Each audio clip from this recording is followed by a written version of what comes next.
Okay, doctor, the mosque that I go for classes dislike or forbid using the internet to gain knowledge. How should I respond? Should I keep using the internet or listen to them?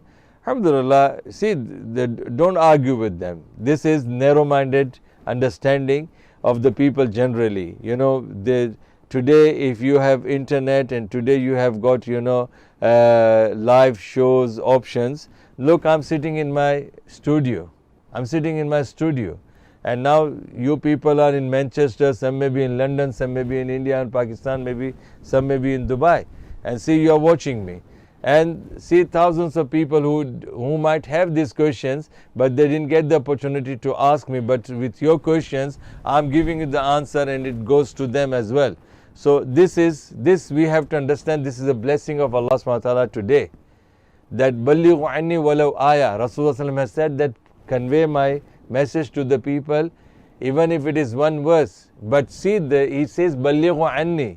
He doesn't say that Ballighu anni fil Madina, Ballighu anni fi Mecca, Ballighu anni fi BEIJING, Ballighu anni fi Masjidikum, Ballighu anni fi qaryatikum, Ballighu anni fi Madinatikum. No, he didn't say that. He said Ballighu anni. That means there is no limit.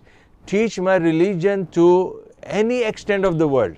And if today we don't have, if we want to convey the message of Rasulullah, so this is a blessing of Allah subhanahu wa ta'ala by which we can, alhamdulillah, do that. Okay.